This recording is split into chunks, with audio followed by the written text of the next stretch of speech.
So the premise of this conversation is that for the first time in human history, we are increasingly outsourcing the why of childhood to a mirror that has no soul. And so as an anthropologist, spent over a decade in tech on the frontier of the AI strategy. Most recently, I've seen the how of the machine. But as a parent, as an anthropologist, I am very curious and concerned about the what. So specifically, what happens to a child's inner world when the primary conversation partner is a machine that never gets tired, that never gets frustrated, that never says no. So I'm thrilled to welcome back Florencia Bernthal. Florencia is a Lacanian psychoanalyst and a leading voice in exploring how unconscious motivations shape our identity in the digital world. Florencia works with world-class creators, innovators to find the human signal within the noise of artificial intelligence. So before we dive in, a quick reminder that the thoughts and opinions expressed in this podcast are our own. We do not represent any of the employer affiliated organizations. So we're here, the independent thinkers exploring the frontier of the human psyche. And so part one, Florencia, warm welcome. I want to ask you about what we're referring to as the death of boredom, or also known as the dopamine trap. Florencia, you said that human growth requires lack. So that's the space where we have to figure out who we are because we're bored or frustrated. But AI is a frictionless machine. So if my kids never have to wait, they never have to be bored, and they never have to hear no from their tech, are they actually losing the ability to become individuals? This is such an important topic and conversation to have. I think that to answer your question, we should start by defining what we understand um, of a child. When we speak about children, are we all assuming we define children the same way? Are children, this very vulnerable creatures we have to protect from this world? Or are there individuals that need to learn how to handle this world, how to navigate this world, how to create this world? I think it's very important that we don't need to necessarily define it right now, but it is important to me that the audience keeps that in mind when we are talking about it so they can find their own definition, because the way we define children is going to change absolutely everything, the way we are treating them, the way we refer to them, the way we understand, want to believe that children are not these very vulnerable creatures that we are supposed to protect from this world, because I'm not sure we would be giving them the tools that they need to overcome suffering, find their own answers, be critical thinkers, and so on, so on, so on. So recently, I was leading this workshop at a school, and part of the conversation had to do with this. And we ended up defining or trying to define what children are today. And I want to still believe that they're capable, curious, competent learners, and that they have their own mind, and that they will often bring a point of view that we cannot see, and that we cannot necessarily comprehend today or connect with. So going back to, we are, without even noticing, getting into the how without acknowledging, the what, and taking care of that first. 100%. But also, when is this happening? In which context? What kind of time and space is also intertwined with this kind of logic? So, yeah, we can go on and on and on and on, but it is true that today the machine will give us all the answers we need and never necessarily question our own judgment, our own point of view. So back to your question, Sure, the machine will give answers. And what about us? Are we also having this kind of impulse to give answer to our kids all the time? Do we have to? Can we leave some space open for them to figure it out their own ways of solving a problem? In conversation with a friend, they had a fight with figuring it out. So, sure, I will cut off frustration, but aren't we doing the same? So basically, you're saying that the AI mirrors essentially our society and how we set it up as like increasing the global culture and how we approach our children. Sort of like the plow parenting, taking away all friction, giving all the answers, removing obstacles. And in that way, we're sort of treating our children as these creatures who don't have agency and who can't problem solve. And we fail them in that way because we don't recognize that they actually are capable of taking charge and figuring things out, even in the context of, our culture sort of dictating that the opposite may be true. For sure. Also, it is interesting to me to think in terms of the big difference between the morals and the ethics, because the machine will always stay within the morals, terrain. Will always have to do what is the right thing to do. There are certain lines we cannot cross.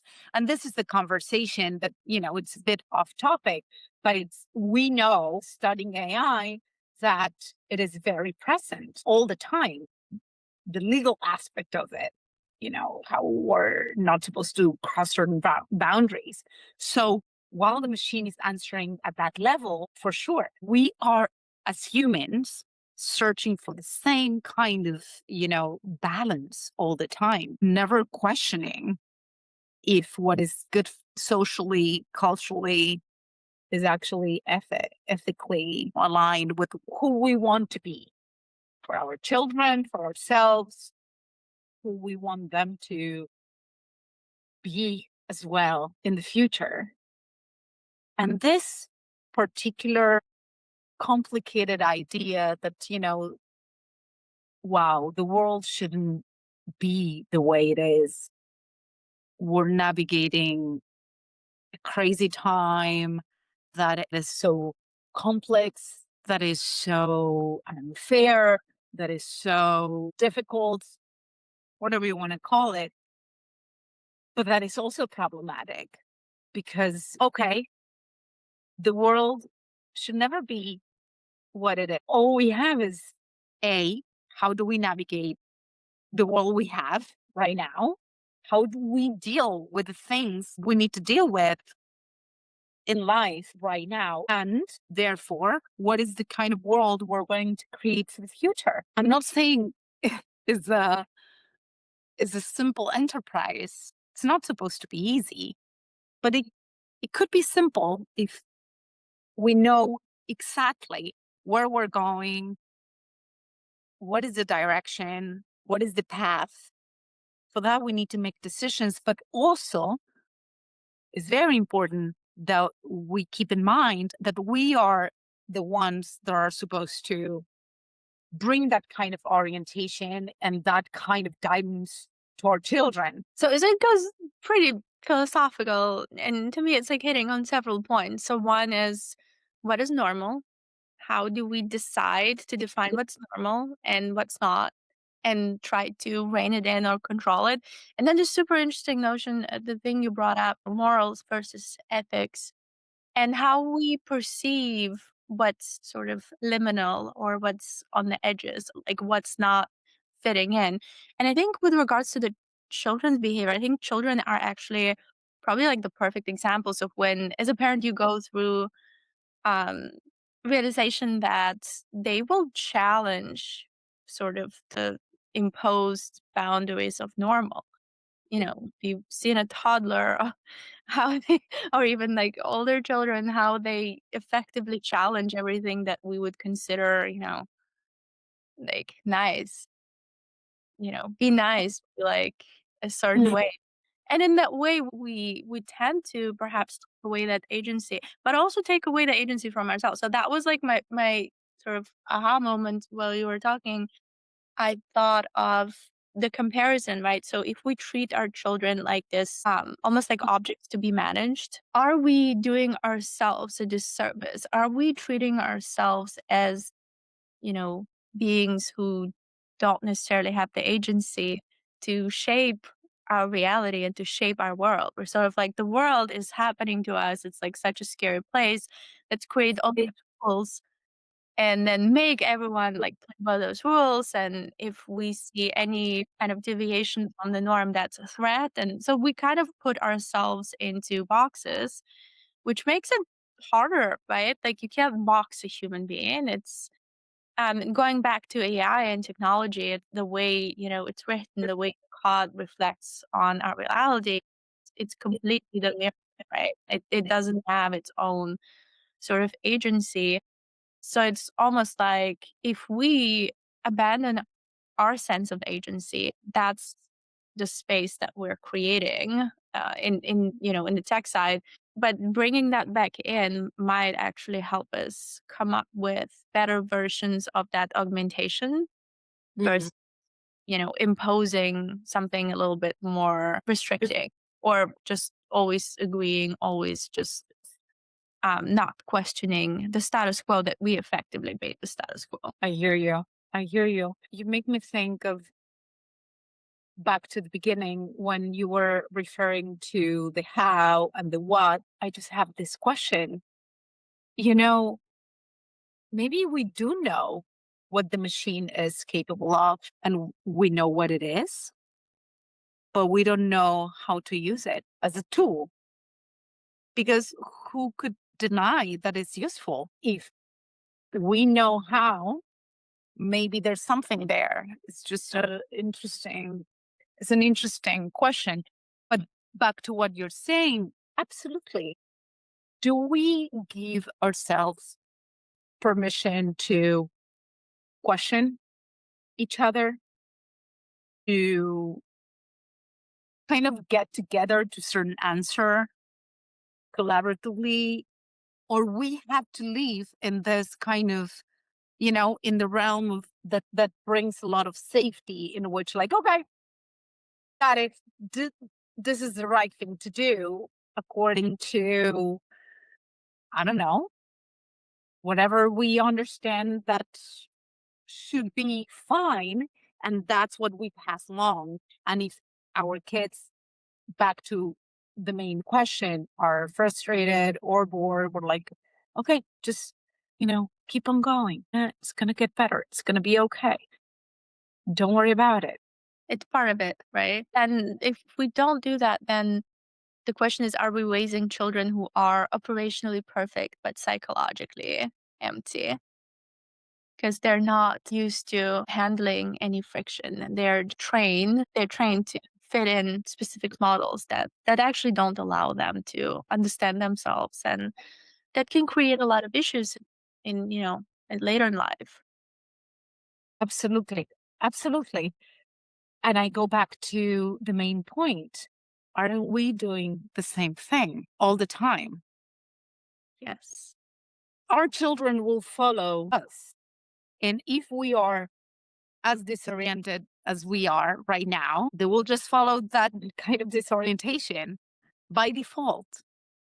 So that's why it is so important to define children. How do we see them really? How much do we believe in them? Because by making their lives easier, aren't we just assuming they cannot handle it?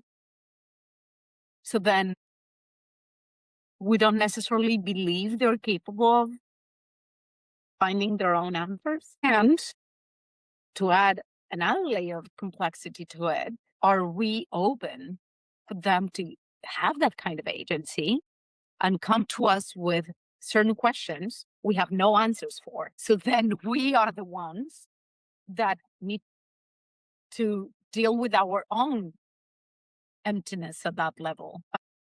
I also feel like there's something about our generation not being fully prepared to Mhm. strike balance.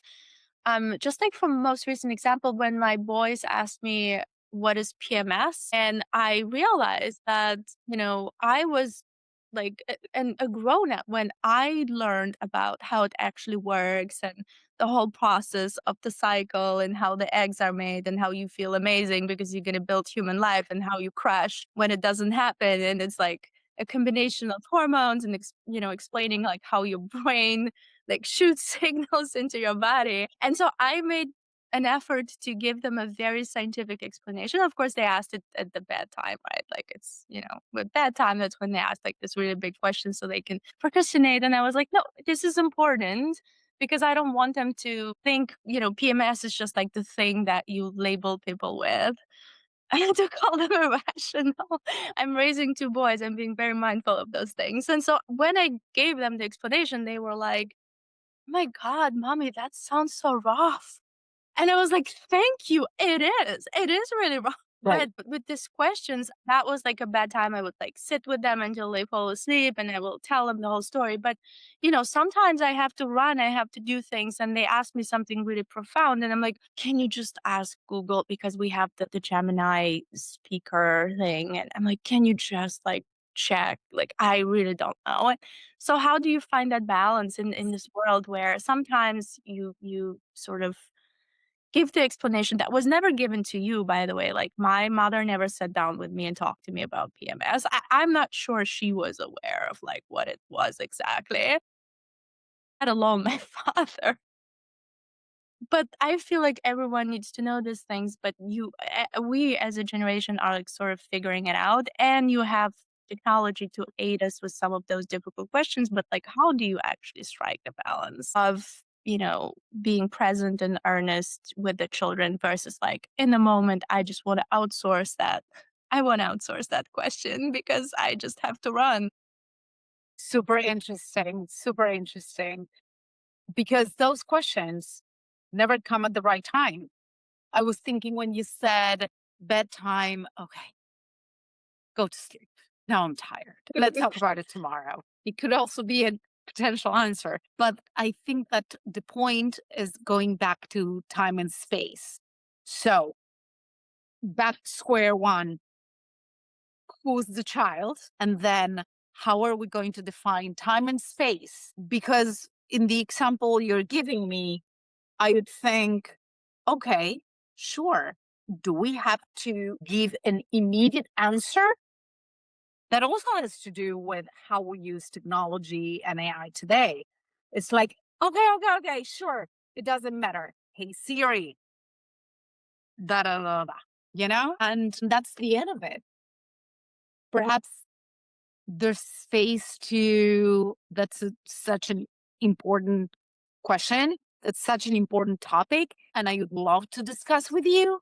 Maybe we write the questions down on a notebook. We talk about it at a time where we can meet.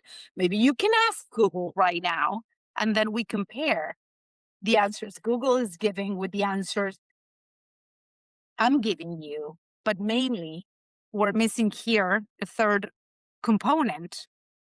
What do you think that is? Why is that interesting to you? Where did you hear the term, and what was it about? Why that resonated? What that stays with you? What this that sensitivity that is moving you about certain thing? So it reminds me of your point, which will be the other part of our conversation. I think this is kind of like a part of conversation we can, I guess, close, but then in the next part of our conversation, we'll talk about the invitation to speak. So Right. rather than jumping to answers as I do in particular, as all of us do, I guess, have a conversation and what should come out of it, right? It's not it's not a linear thing. It's not a tactical or a technical thing. It can be a journey, right? Absolutely. Absolutely. There There's something super important that you said that is another component that we should keep in mind when we talk and when we invite others to speak. This idea that we all have that there's always something missing, the lack. I also want to start thinking of leaving that space open for sure. Do we need to fill it up with stuff all the time? Not necessarily, but we need to also pay attention to the things, those extra things we get stressed about, the rapid answers we give, like how if we see anything empty, we cover it up. We cover it up. We cover it up. It's compulsive. We need to know. We couldn't be able to experience life if we don't. Part of the journey, perhaps, is to create those answers. So, back to the point, not give answers too quickly. Neither assume that if we don't have them in the moment, it's because they're living in some sort of dark space that we need to get to find them. Because within the search, we can keep on searching and also get disoriented with time, never providing any answer, and rapidly getting so tired of that search that we are like, you know what, just ask Google. Or, you know what, the answer is just all I want is for you to be happy. But within happiness, there's no productivity, there's nothing real propelling us to the future in terms of just making it happen, creating those answers, creating those possibilities out of the right or wrong space. Again, introducing the question of what is ethical versus what is moralistic. And I think that lag is probably connected to the fear of liminality. The fear of being in the space between knowing and the not knowing is by definition unpleasant. Terrifying. Absolutely. It, Terrifying. yeah. And I feel like I'm not really trained to exist in that space, you know? I think very few of us probably are. I think we were primarily trained in filling up the space and making sure that we move forward and we get the answers and we solve the problems. But in that, we sort of skipped being in the moment, but also inviting the conversation and getting to deeper questions and answers. It will be so important to our children to be able to define themselves, to know what their role is. I feel that our generation, we grew up still with what you want to be when you grow older. I want to be a lawyer. I want to be a fireman. I want to be an actor, whatever it was. But it is a good reminder that what they want to be is all there is. Maybe they just want to be human. But we will have to go back to that all the time to define what human means. Because as we were sharing today, um, our resemblance with the machine is kind of scary, if you ask me. It is.